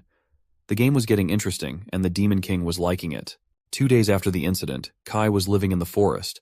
He was close to a city and it would take him half a day by foot to reach there. Since there was no way he would be allowed entry after killing the saintess, he decided to sneak in at night. He needed to earn some money and he saw a tavern. Inside the tavern, it was a lovely atmosphere and someone asked him where he was from. He lied that he was from a nearby town and now he was looking for a job. The man advised him to be an adventurer. He would have to take jobs from the guild and would be paid for it. He also told him that the guild was in dire need of new adventures, so they would not even ask for identification. He stayed at an inn and gladly no one recognized him there. He then went to the guild of that town and saw all kinds of people there. He went to the reception counter and got himself registered. He was asked about his name, age, and origin, so he used his false name Siren, and he lied that the Demon King's army had destroyed his town. Siren was the same code name which he used in the real world too. The receptionist explained to him how the guild worked. There were ranks from A to F. The higher someone was, the higher was the reward. Since he was new, he was registered as an F-rank adventurer. He then went to the bulletin board to take his first task, and soon 3 guys came to pick on him. They were making fun of him, and he really did not like it. Last time, we saw that Araki Kai was surrounded by some adventurers who asked him not to take the quest. Araki Kai calmly turned around, thanked them for the warning, and asked them to leave him alone. Hearing this, the boys got frustrated, thinking that Araki Kai was very cocky. Seeing them surround him, people murmured that those guys were picking a fight with a newbie again. So, one of the boys tried to attack Araki Kai, shouting that Araki Kai needed a lesson. But to his surprise, Araki Kai blocked the attack by grabbing his hand. The boy was shocked and shouted at Araki Kai to let go of his hand. Araki Kai calmly released it because he didn't want to fight. However, the boy then told his partners to attack Araki Kai together and teach him a lesson. They all tried to attack together, but Araki Kai easily defeated them and calmly left the guild. As he was leaving, he thought to himself that at least he now knew the level of the average adventurers in the guild compared to hero candidates. It was surprisingly very weak, so he decided to finish the quest as quickly as he could. The scene then shifted to the forest, where Araki Kai thought that, according to the quest's information, the kobolds should be nearby. Suddenly, he noticed animal-like footprints on the ground. Araki Kai followed them, and, as he went further, he sensed that someone was around him, and there was more than one. Araki Kai also noticed that the mysterious creatures were pretty good at hiding, making him suspect they were kobolds. Out of nowhere, a kobold came up from behind and launched a sneak attack, but Araki Kai sensed it and easily dodged. He also noticed that the kobold had a human sword in its hand, which meant it had probably defeated an adventurer. While he was thinking, another kobold came from behind and tried to attack. This time, Araki Kai dodged and picked up some dust from the ground, throwing it into the kobold's eyes. While the second kobold was blinded, Araki Kai struck the first kobold in the face. As it fell to the ground, he grabbed the sword and swiftly finished it off. Seeing this, the second kobold was shocked, but before it could react, Araki Kai attacked and swiftly dispatched it with a knife as well. Araki Kai then used his judgment skill to check the stats of the kobold and realized that these creatures posed no threat to him. Feeling confident, he decided he could easily hunt them down for more money. After some time, the scene shifted to the guild where everyone was looking at Araki Kai in shock. Araki Kai had brought the kobold's ears as proof of his subjugation. He asked Mia, the receptionist, if it was enough. She responded affirmatively and asked if he was sure he had really done it alone. Araki Kai responded with a yes, explaining that hunting kobolds was very easy, but finding them had been the challenging part. He reflected on how, even though he had the skill to fight them, his exploration skill was still lacking. Upon seeing Araki Kai return after defeating the kobolds, people around him were shocked and asked if kobold hunting was such an easy feat, speculating that Araki Kai might have been a C-rank hunter from somewhere else. However, someone else mentioned they had heard Araki Kai was still a newbie. Mia interrupted, asking Araki Kai to wait while she went inside to prepare his reward. The scene then shifted to nighttime, where Araki Kai was walking somewhere, counting his money. He wondered that he could earn so much by hunting those weak magic beasts, realizing that for now, securing funds for living was more important. So, he decided to stay in the city and earn money as an adventurer. Araki Kai thought that building a network around the guild would help him gather information easily. Suddenly, someone appeared in front of Araki Kai. Seeing the boy, Araki Kai asked if he had any business with him, noting that the boy seemed much stronger than those he fought at the guild. The boy introduced himself as Lyle, a B-rank adventurer and the person in charge of the guild branch in the city. Araki Kai responded with a casual, "So what?" Lyle then asked Araki Kai if he was the same person who had caused trouble for his men earlier that day at the guild. Araki Kai responded, saying that those boys were the ones who started the altercation first. In response, Lyle furiously shouted at Araki Kai, asking him not to lie, as he had heard that an unknown newbie had beaten up his men. Araki Kai then admitted that yes, he was the one who had beaten them. Hearing this, Lyle shouted that if that was the case, he wouldn't hesitate to teach Araki Kai a lesson. Lyle then attempted to punch Araki Kai several times, but to his frustration, Araki Kai easily dodged every attack. Finally, Araki Kai got bored and used his legs to trip Lyle, causing him to fall to the ground. Seeing this, Lyle was stunned and exclaimed, "What?" Araki Kai then remarked to Lyle that his speed was impressive but unrefined, and his movements were too big, leaving openings. Hearing this, Lyle became furious and tried to attack again, demanding to know what Araki Kai had said. Araki Kai once more blocked his attack by grabbing his hand, then swiftly slammed him to the ground. Araki Kai explained that he believed Lyle wasn't accustomed to fighting against humans because his quests usually involved magical beasts. In response, Lyle angrily asked why Araki Kai had attacked his men if he had so much power. Araki Kai responded that he had already explained it was a misunderstanding and offered to clarify everything from the beginning. Sometime later, the scene shifted to the guild where Lyle apologized to Araki Kai, admitting it was his fault. Lyle even scolded and punished his own men for lying to him, acknowledging that it was his fault for not doubting their words. He shouted at his men, demanding that they apologize to Araki Kai. They reluctantly apologized to Araki Kai after Lyle insisted. Araki Kai responded that as long as the misunderstanding was resolved, he didn't mind. He then mentioned that he had a question to ask. Lyle apologized again and assured Araki Kai that he would gladly answer any questions he had. Araki Kai then explained that he was a traveler and had registered as an adventurer to earn funds for his travels. Araki Kai continued, mentioning that he had another reason for registering as an adventurer. Curious, Lyle asked Araki Kai what he wanted, considering his formidable power and unknown circumstances. Araki Kai responded that he was looking for a way to travel to another world. Upon hearing this, Lyle and his men were stunned and asked him to clarify. They wondered aloud whether such a thing was possible. One of them speculated that he had heard heroes' candidates came from another world. Araki Kai confirmed that he was indeed talking about finding a method to enter the world of those hero candidates. Lyle responded, speculating that if that were the case, it likely involved magic, and they were not particularly familiar with magic themselves. Araki Kai acknowledged that such information wouldn't be easy to come by, and expressed hope that Lyle and his group might have some clue. Lyle responded that there was possibly only one person who could provide clues, namely, the sage Elbana Karet. Araki Kai asked in confusion who Elbana Karet was. Lyle was surprised and asked Araki Kai how he didn't know, explaining that Elbana Karet was an elf whose advice had greatly helped the country. Upon hearing this, Araki Kai recalled having heard about Elbana Karet somewhere and asked if it was true. Araki Kai then recalled reading about an elven sage in books before, remembering that elves were known to live deep in forests.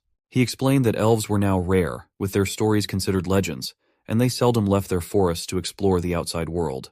Araki Kai concluded that the elf who ventured outside their forest and gained wisdom became known as a sage. Lyle added that he had heard Elbana Karet had been alive for over 100 years, and was renowned for possessing great wisdom and knowledge. Lyle also mentioned that Elbana Karet was a renowned spellcaster with extensive knowledge of spells. Upon hearing this, Araki Kai wondered if elves were known for their strong affinity with spirits, which aided them in mastering magic.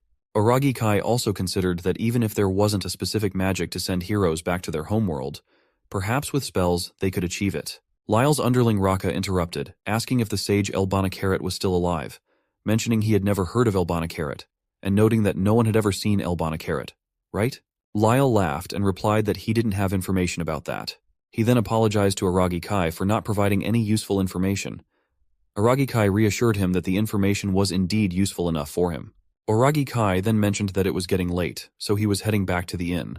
Upon hearing this, Lyle expressed his curiosity, asking Araki Kai what he planned to do after discovering a way to travel to another world. Araki Kai smiled and cryptically responded that he would leave that to their imaginations. Confused, they watched as Araki Kai left for the inn. The scene then shifted to 1 week later at the guild, where Mia was giving Araki Kai his reward for completing the quest. After taking the reward and walking outside of the guild, Araki Kai reflected on how it had already been a week since the incident with Lyle and his group. During that time, he had managed to save up some money. Suddenly, Lyle and Raka approached Araki Kai and asked if his quest had been completed, suggesting they go for a drink together. Araki Kai responded with a strange, somewhat sad look and declined their invitation. Seeing this, Lyle remarked that Araki Kai was very boring, and they bid him goodbye. While walking on the road, Araki Kai reflected on how he had finally gathered some information about the sage. He shared that the sage's name was Elbana Karet, and about a decade ago, Elbana Karet had served as the country's advisor. Now retired, Elbana Karet was said to be living near the western border. It's the place where the country was fighting against the Demon King's army. Araki Kai then concluded that there was no reason for him to stay in the city any longer, deciding that he should go and visit the so-called sage Elbana Karet. The scene then shifted to the Holy Temple City Alpha, where the hero candidates were having a meeting with someone. Heinrich, the captain of the Holy Knight Order's 8th Knight Corps, mentioned that it had been a month since he took on the responsibility of overseeing the hero candidates, replacing the duties of the fallen saintess. So Heinrich asked Midu Shuji if he had any complaints so far. Midu Shuji responded with a no, indicating that everything was fine because Heinrich was doing a good job. Heinrich expressed his happiness upon hearing those words, stating that the hero candidates were valuable assets to the country, and he treated them with respect accordingly. Hashimoto Murray thanked Heinrich for his concern but couldn't help but feel that he was different from Leonora. Despite this, she sensed something fishy about the situation. Heinrich then directed them to focus on the main topic, mentioning that during the previous day's meeting, it had been decided to mobilize the hero candidates. Mido Shuji was surprised and asked if he interpreted correctly that they were being sent to the front line. Heinrich responded with a yes, confirming that the hero candidates were indeed being sent to the front line. He explained that there were still battles ongoing in the western border. Heinrich then showed them a map and explained that they would be mobilized to a fort on the front line. Mido Shuji responded that he understood and was about to ask about the promise. Heinrich interrupted, stating that he would fulfill his promise to protect those who were not suitable for battle. Mido Shuji gratefully thanked Heinrich for his assurance. Heinrich then explained that he would assign them some tasks in the meantime, emphasizing the need for everyone to contribute to earn their keep. Mido Shuji agreed, seeing the practical benefits of having work to do. Hashimoto Mere asked when they needed to leave. Heinrich responded urgently, suggesting they depart the following morning. He also asked Mido Shuji to inform everyone and ensure they were prepared for the journey. After leaving the hall, as Mido Shuji and Hashimoto Mere walked back, Hashimoto Mere expressed her relief that Heinrich had accepted their request. Mido Shuji agreed, admitting he had initially worried their demands were too much, but was glad everything had worked out in the end. Hashimoto Mere speculated that the knights lacked confidence in controlling the hero candidates without Leonora, which might explain their modesty. Mido Shuji agreed, noting that with Leonora gone, the knights would be on high alert. Hashimoto Mere then wondered about Araki Kai, pondering where he had gone and what he was currently doing. The scene then shifted to the past when Leonora was killed, and Araki Kai left the hero's candidates. The bishop asked tensely who could have killed Leonora. Nagase Rina responded that the culprit was Araki Kai, revealing that he was one of the hero candidates. Hearing this, the bishop and his guards were shocked. The bishop urgently asked about Araki Kai's whereabouts. Nagase Rina responded that Araki Kai had run away, noting that he was surprisingly fast for a traitor. The guards began discussing among themselves, debating whether they should send an inquisitor immediately if Araki Kai's betrayal was confirmed, or if they should first verify whether Saintess Leonora had truly been killed. Arashi Shunshuke furiously asked the bishop to clarify what he had just said. The bishop responded, clarifying that he wasn't outright denying the story, but suggesting there was a possibility that all the hero candidates had conspired together to eliminate Leonora. At that moment, Mido Shuji became tense. To everyone's surprise, Leonora's knight stepped forward and explained that he had witnessed the incident. He revealed that Mido Shuji and the others standing there had indeed been trying to protect the Saintess, but they were overwhelmed by Araki Kai, resulting in Leonora's demise. The other knight also agreed with the account, prompting the bishop to state that he could believe it if her own knights were confirming the story. He then inquired about Araki Kai's strength, asking if he was truly that formidable. Mido Shuji confirmed, saying yes, explaining that Araki Kai had been concealing his true power all along. The bishop then invited them to have a more detailed conversation in his chamber and requested one of the hero candidates to accompany him. Unbeknownst to them, Kanzaki Rin was secretly eavesdropping from behind a wall, using her abilities on the knights. Mido Shuji felt relieved that they had managed to navigate the situation with Kanzaki Rin's assistance. The scene returned to the present time, where Hashimoto Mere asked Mido Shuji if he was still worried about Araki Kai, suggesting it was pointless to be concerned. Mido Shuji smiled and agreed outwardly, but admitted that deep down he was troubled because he knew Araki Kai had sacrificed himself for their sake. Mido Shuji was tense because he had resolved to protect everyone, but Araki Kai had taken that burden upon himself, leaving Mido Shuji feeling powerless to help Araki Kai. In the room, Mido Shuji gathered everyone and announced that they had been ordered to mobilize to the front line. He instructed all combat-ready personnel to prepare to depart by the next morning. Some of the boys became tense as the reality of facing a real battle set in. Nagase Rina approached them and remarked that it was too late for them to be afraid, reminding them that they had willingly chosen to join the combat group. Hano Shiori asked if they weren't the only ones being sent to the front line.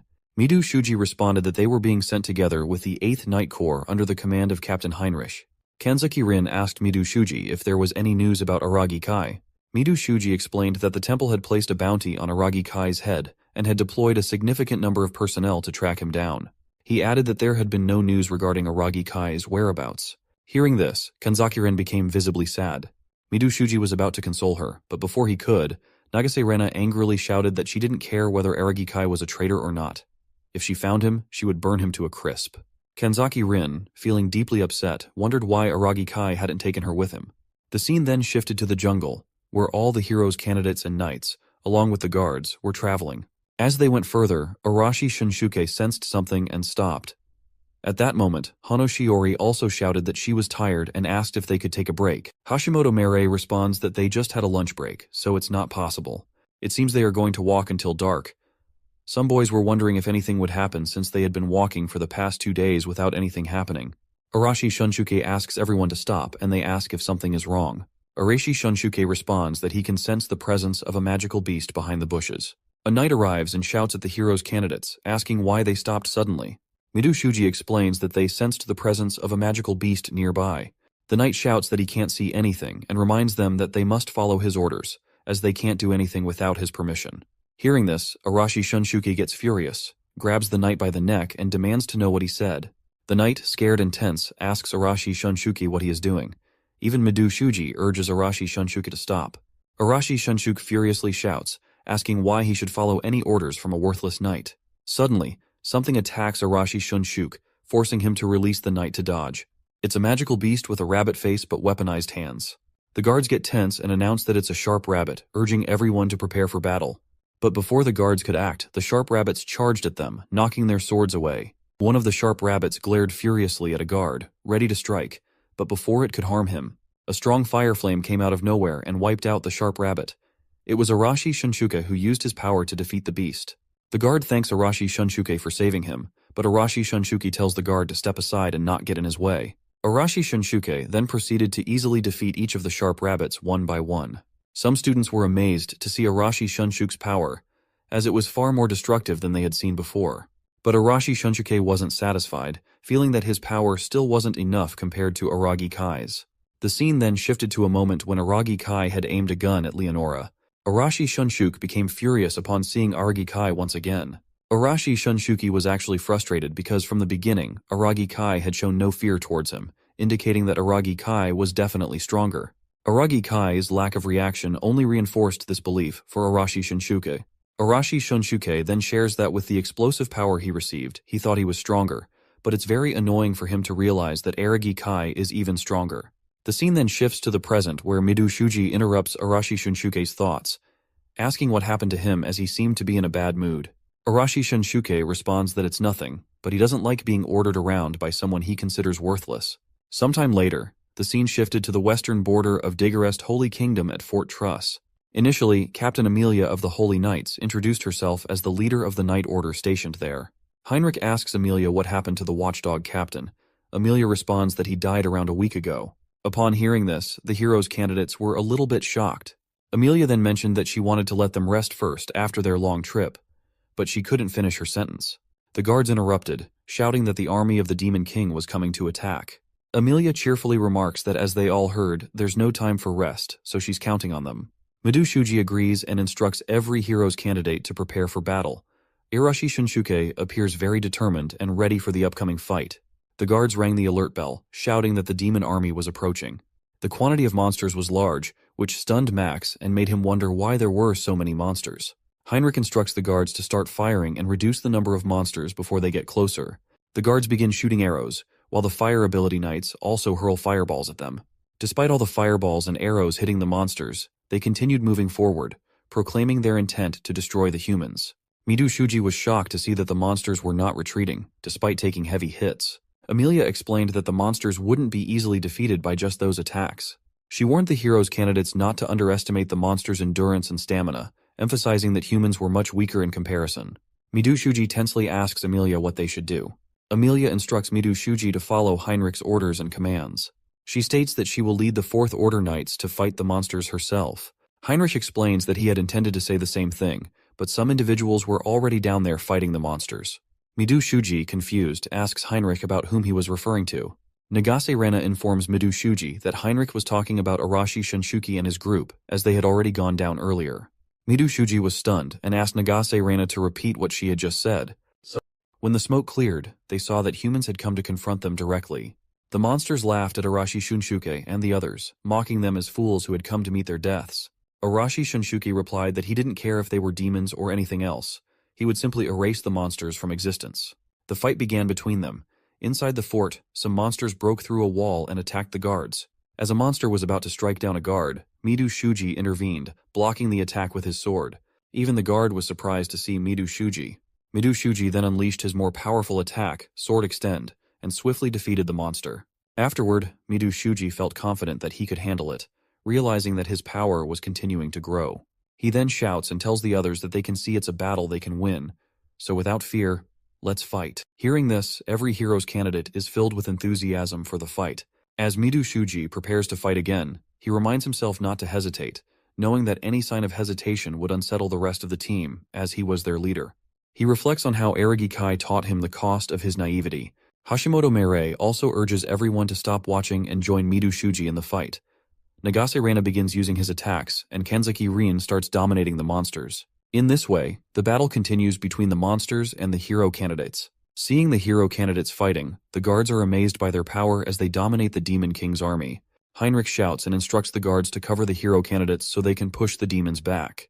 They agreed and charged forward, engaging in a long battle until finally defeating the Demon King's army. Emilia joyfully announces their victory, and the guards begin celebrating. As the sunset approached, Mido Shuji remained lost in deep thought.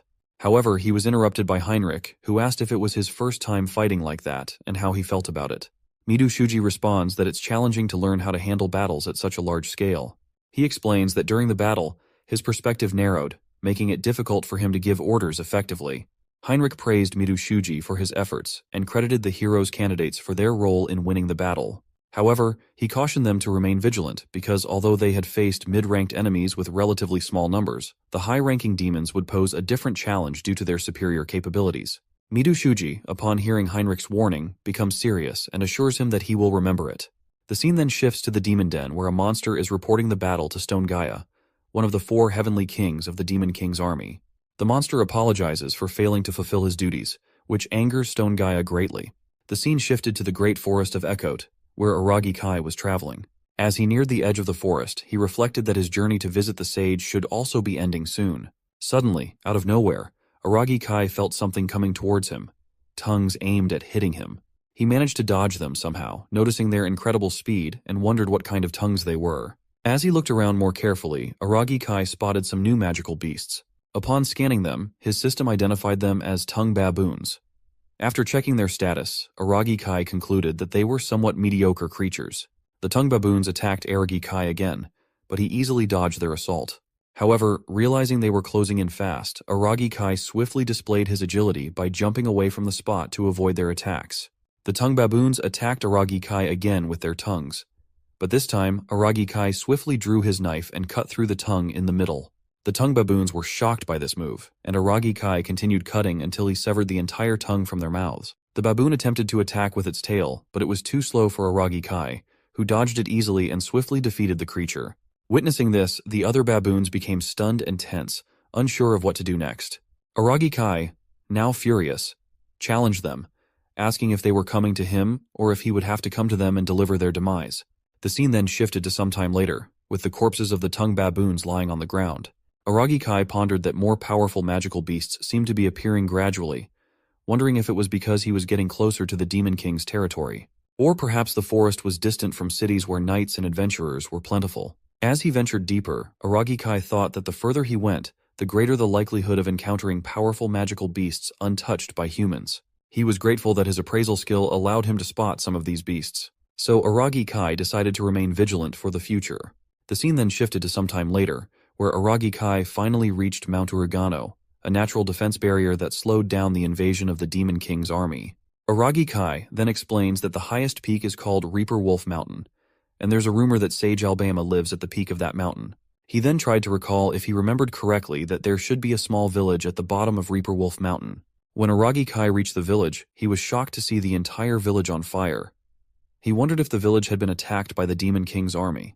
As Araki Kai suspected, the village had indeed been attacked by the Demon King's army. Monsters were standing in the village, and Araki Kai watched them from the rooftop of a house, hidden from view. Araki Kai thought that the place was supposed to be far away from the front lines, so he resolved to be more cautious. The monsters asked their leader, named Hector, what they should do, suggesting that massacring the humans should be acceptable. Hector instructs them to cease the massacre and suggests enslaving the humans instead. He then asks if they have gathered any information about Elbana Carrot. The monster confirms this, stating that the sage resides at the top of Reaper Wolf Mountain. Upon hearing this, Hector became frustrated that their intel was correct, which annoyed him greatly. He emphasized that their highest priority was Elbana Carrot, the sage. Hector instructed the monsters to rest in the village for the night, and then prepare to climb Reaper Wolf Mountain the next day. A tense monster voices concern, mentioning that Reaper Wolf Mountain is known to be the nesting grounds of the Reaper Wolfen, which are untamable beasts. They believe that unless they defeat the Reaper Wolfen, they won't be able to reach their objective. The second monster asks for the reason behind the first monster's statement. The first monster explains that domination magic is ineffective against magical beasts with high intelligence. Additionally, he heard that the 4 heavenly kings once managed to tame a dragon, but it would be impossible for them to do the same with the Reaper Wolfen.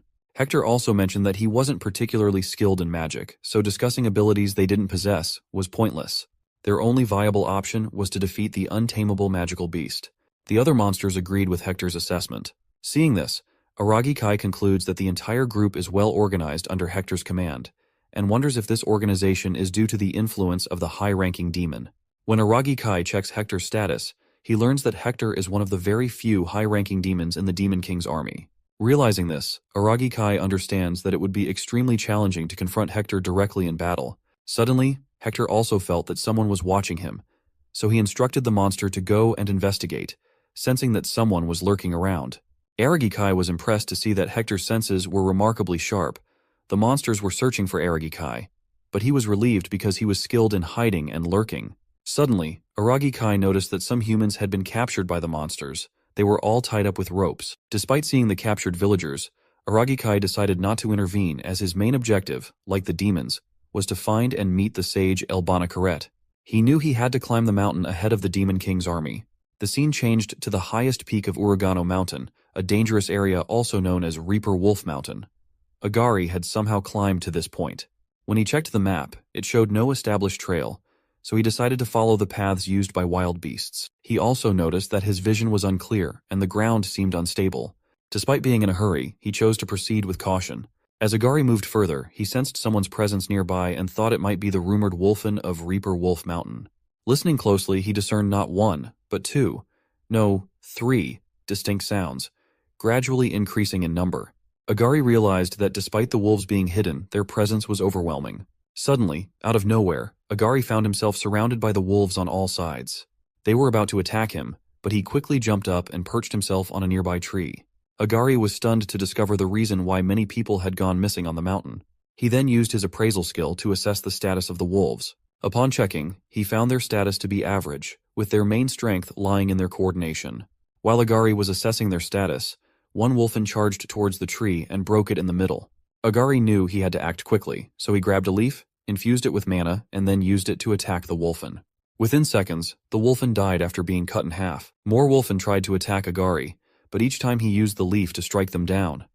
2 more were wiped out in the same manner. Now, a group of 5-6 wolfen were approaching to attack together, so this time, Agari infused mana into his own body. He believed that if he did it consciously, the effect would be significant. He thought this because Leonora had once mentioned that those who relied on divine protection often had weak control over their mana energy.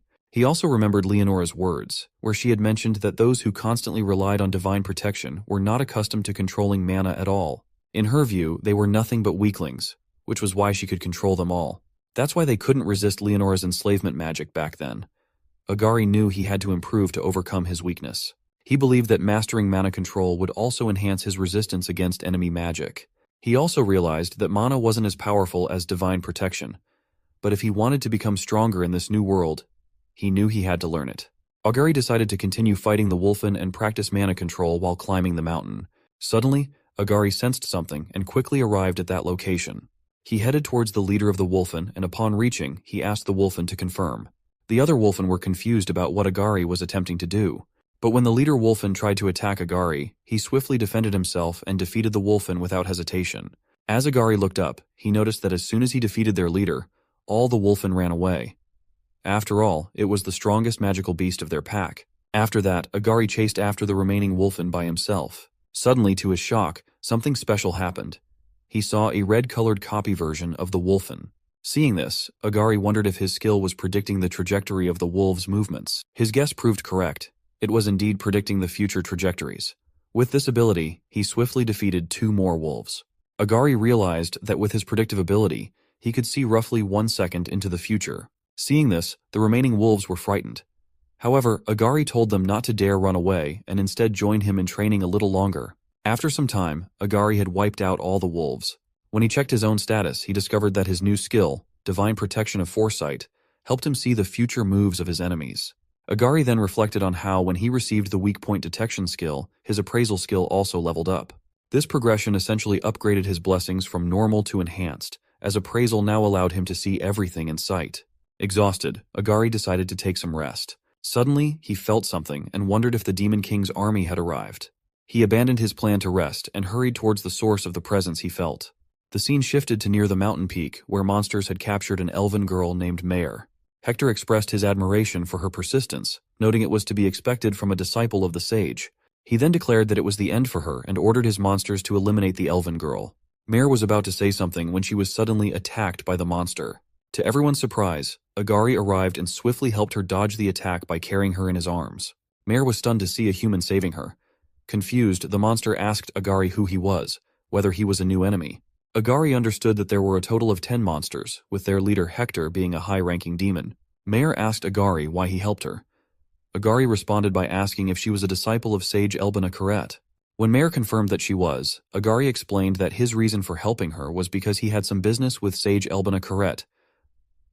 Agari used his appraisal skill on Mare and discovered that she was half-elf.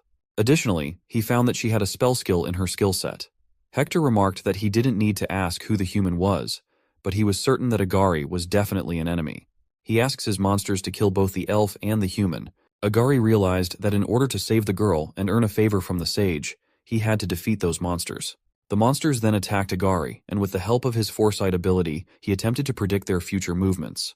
His foresight ability proved invaluable, as Agari could predict the monsters' future moves, allowing him to effectively block their attacks. The monsters were shocked, and in a swift motion, Agari swiftly dispatched all of them with his knife. The other monsters were stunned by the scene they witnessed. Agari pondered that as long as his foresight was active in close-quarter combat, he felt invincible. However, his main concern was the duration of the skill and how many minutes he had left. On the other side, Hector instructed his monsters not to charge recklessly, but to use magic to attack the human. The monsters agreed and began shooting magic bullets at Agari. Upon seeing the magic bullets, Agari became tense, realizing the danger they posed. However, to his relief, Mare used a spell from Sylph, the wind spirit, and blew away all the bullets. Agari asked in surprise if it was a spell, realizing the power used by borrowing the strength of the spirits, an art reserved for elves. Mare confirmed it was, and thanked Agari, mentioning that because of him, the spirits seemed able to rest for a bit. Frustrated, Hector declared that they wouldn't win at this rate and decided to join the fight himself. Agari became serious and asked Mare, referring to her as an elf, to stop the rest of the monsters from intervening while he dealt with their leader. Mare responded that she could handle it, and requested Agari to stop calling her elf as her name was Mare. Agari acknowledged her request and expressed his trust in her, addressing her as the disciple of the sage. Mare got furious and shouted that her name was Mare, but soon she became frustrated and asked Agari to forget about it. Here, Agari faced Hector head-on, only to find that Hector was very strong. Despite clashing swords, Agari used Hector's sword to propel himself into the air and attacked Hector with his knives. However, Hector blocked the attack with his own sword. Hector then counterattacked, but Agari dodged swiftly and managed to slash him with the knife. Hector received some damage and admitted he was surprised that Agari predicted his attack, considering it a good attempt. Agari, on the other hand, was shocked to see that the wound wasn't superficial. He became tense, realizing the power of a high-ranking demon, and understood that he would likely be dead without his foresight ability. Hector commented that if Agari were not human, he would have been able to defeat him easily. Agari then used his appraisal skill to check Hector's status and found that in addition to his physical abilities and sharp senses as a high-ranking demon, Hector also possessed a swordsmanship skill level of 5. Agari, realizing he had a significant disadvantage in a direct battle with Hector despite his foresight skill, decided to attempt a new strategy. Hector shouted at Agari that if Agari wasn't going to come to him, then he would come to battle it out. Despite this, Agari managed to dodge Hector's attack somehow. Finally, Agari got cut in his hand by Hector's attack, leaving him tense. He realized there was no point in predicting the future if his body couldn't keep up, as the physical gap between them was too large for him to bridge. Hector laughed and mocked Agari, asking if he was only going to run like that. Suddenly, Agari took out his gun and shot at Hector, but Hector easily blocked the bullets with his reflexes, using his hand. Agari saw that, and though he was relieved that the bullets had penetrated Hector's hand and injured him, Hector was stunned. He shouted, demanding to know what kind of device Agari was using. Such an impudent device. Furious, Hector attacked Agari, who was prepared to shoot with his gun. However, Hector managed to dodge the bullets and warned Agari not to underestimate him, as he could easily predict the trajectory of the bullets. Agari ran out of bullets, so he threw knives at Hector, who blocked them with his sword. Suddenly, Much to Hector's surprise, Agari stopped attacking and silently sat down on the ground. Before Hector could react, Agari threw a bomb towards him. Hector wondered what it was and rushed towards Agari to attack. However, before he could reach Agari, the bomb exploded, shocking the other monsters. Even Mare was surprised to see it and wondered who Agari really was, as he displayed such amazing skills. She noted that Agari was dominating against a high-ranking demon, despite being human. On the other hand, Agari was ready with a knife in his hand, realizing he had no ammunition left for the handgun he kept as an emergency, and that the grenade had been his last resort. Seeing Hector getting back up, Agari realized that relying on guns and grenades wouldn't be enough to defeat him. Hector was now furious because Agari was using unfamiliar devices in their fight. Hector furiously attacked Agari, who dodged the assault. During this moment, Agari decided to activate his weak point detection skill, but first, he needed to carefully analyze Hector's movements. As Hector prepared to attack, Agari analyzed the future trajectory of the attack and identified its weak point, the neck. Agari positioned himself in advance with his knife ready at that spot. Hector moved forward, unwittingly driving himself onto Agari's waiting knife, which struck him in the neck. Hector was shocked, wondering how Agari had managed to strike him with such precision. Agari acknowledged that weak point detection was a powerful skill, but it drained mana quickly. Feeling suddenly fatigued, Agari sat down on the ground. Agari became tense as he realized he had run out of mana, which was bad news for him. The monsters also noticed that their leader Hector was dead, but seeing that Agari was exhausted, they decided to attack him.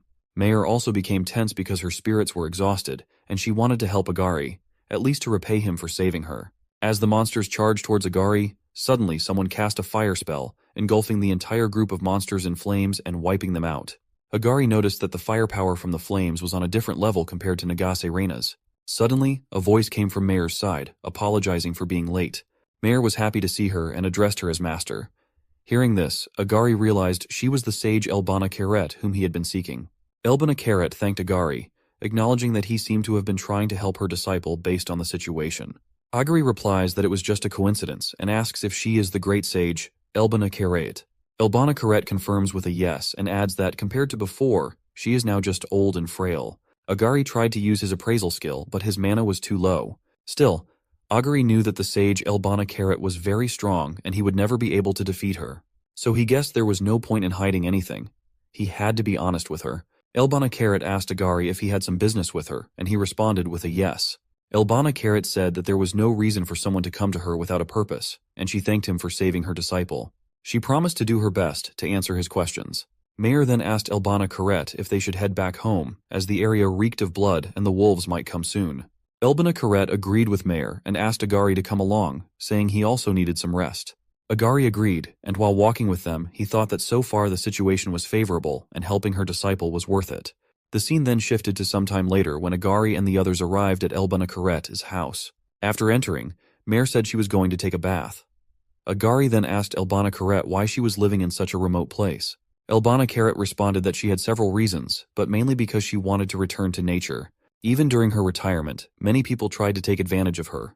Agari responded that he understood since her home wasn't easy to visit. Elbana Karet shared that sometimes skilled people like him do come to her home, and she wasn't an evil person who would reject those who seek her out. Agari directly told her that he was one of the hero candidates entrusted with the mission to subjugate the Demon King. Elbana Karet responded by saying that they were the third generation of hero candidates. She also mentioned that she had heard rumors but never expected that they had already been summoned. Upon hearing about the third generation, Agari was stunned and then recalled Leonora's words implying that they had summoned several hero candidates before.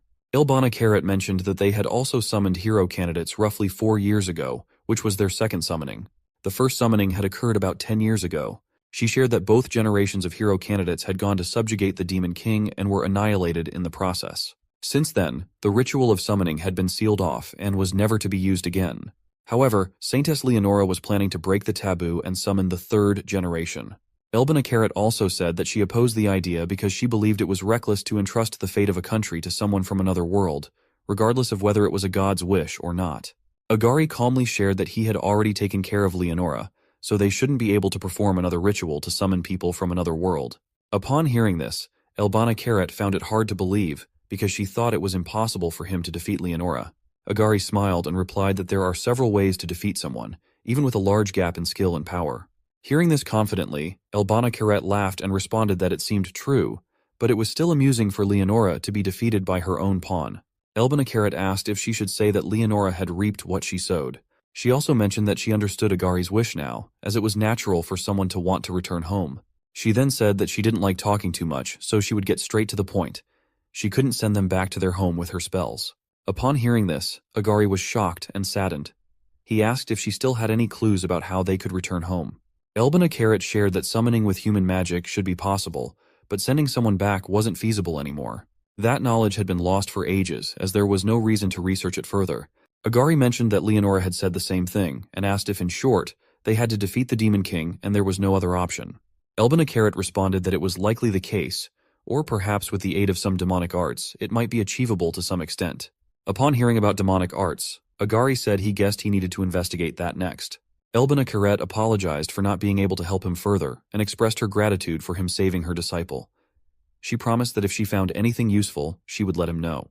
Agari thanked Elbina for her words. In response, Elbina smiled and suggested that perhaps he might be able to defeat the Demon King. Agari replied that he didn't want to undertake such troublesome work, but if there was no other choice, he would have to defeat the Demon King. Seeing the rage and killing intent on Agari's face, Elbina became tense and thought that Agari seemed different compared to the other hero candidates she had encountered so far. It felt like he had grown up in a place that was dark and cold.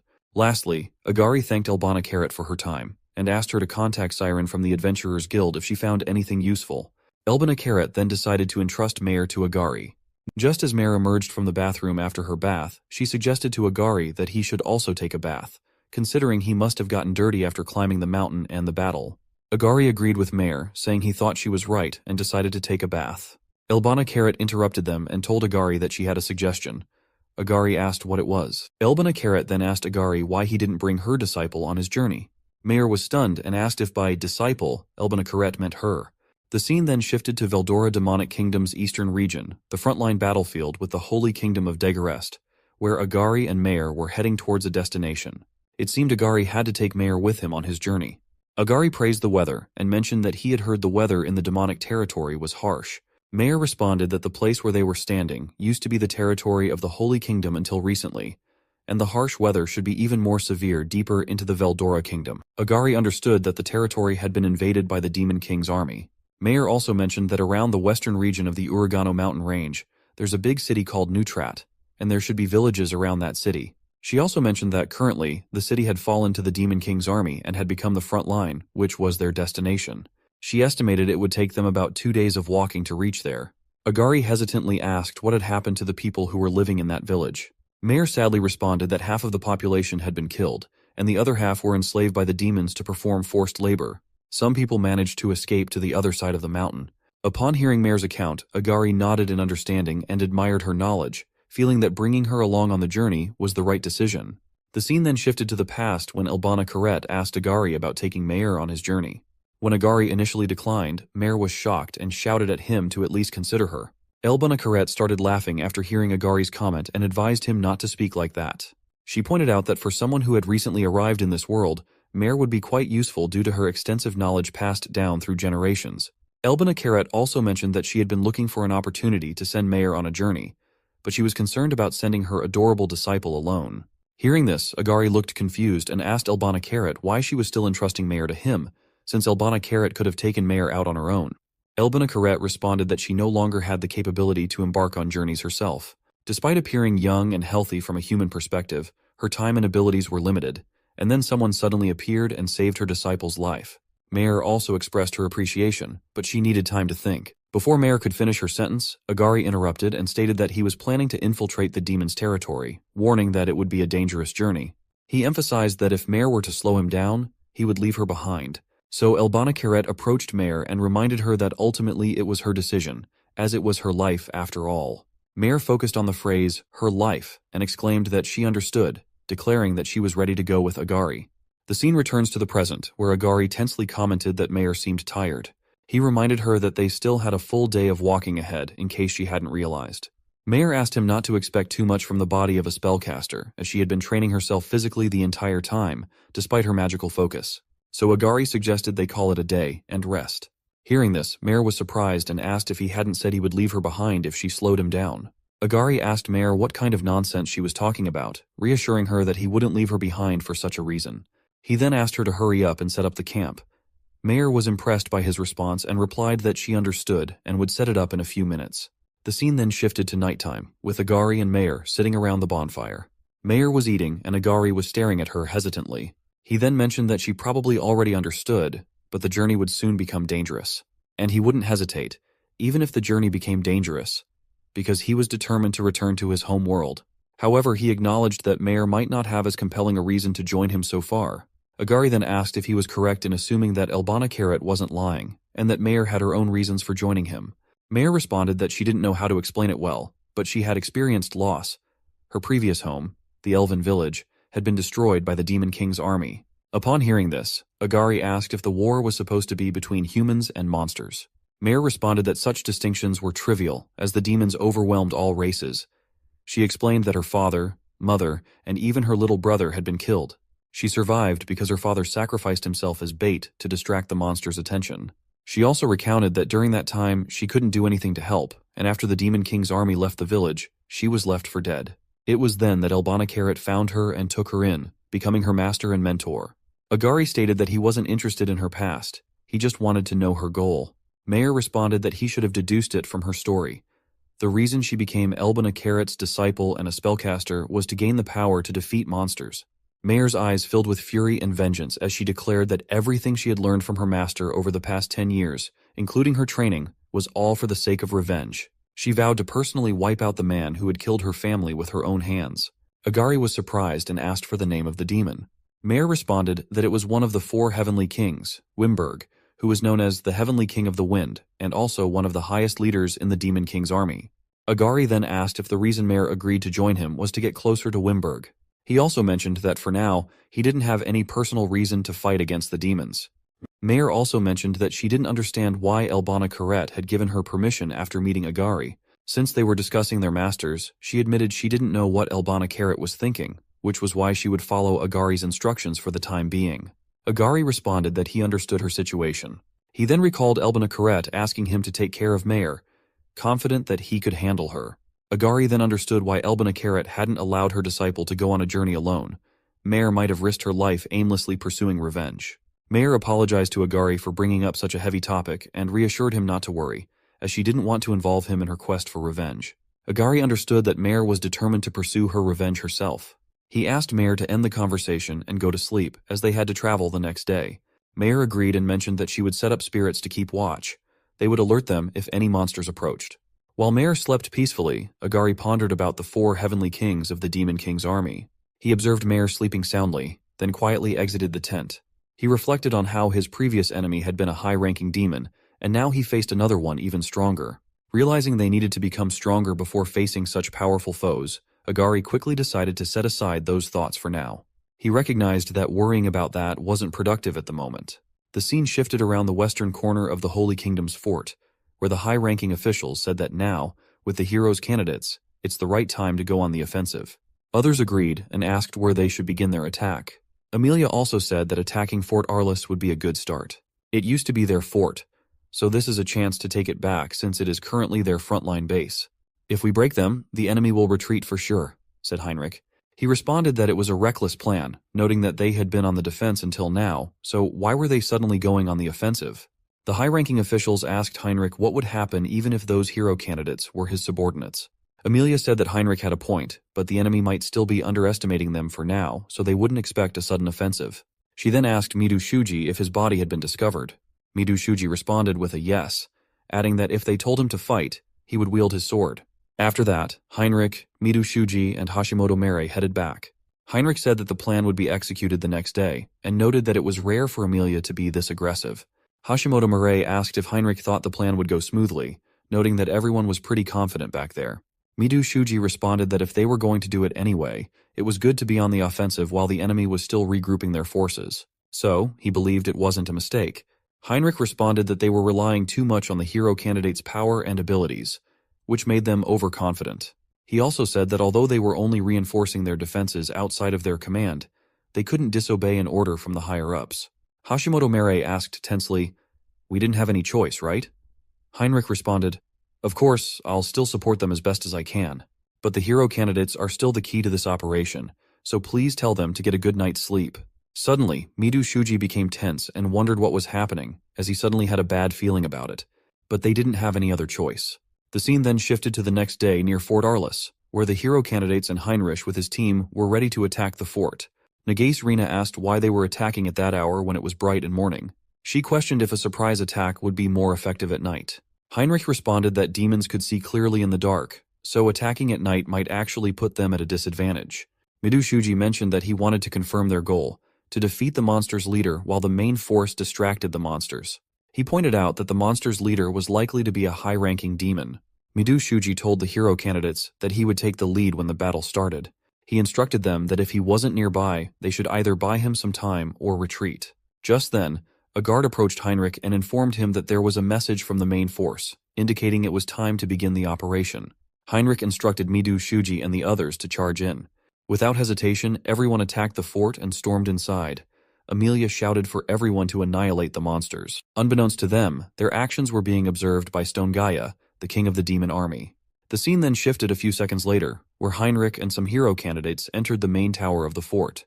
The monsters inside were stunned and attempted to attack, but Midu Shuji swiftly cleared them out in a matter of seconds. Heinrich cautioned Midu Shuji not to let his guard down, as there was still a high possibility that the enemy's leader was in the hall. Suddenly, they found themselves surrounded by monsters from both sides. Some hero candidates asked Midu Shuji what they should do.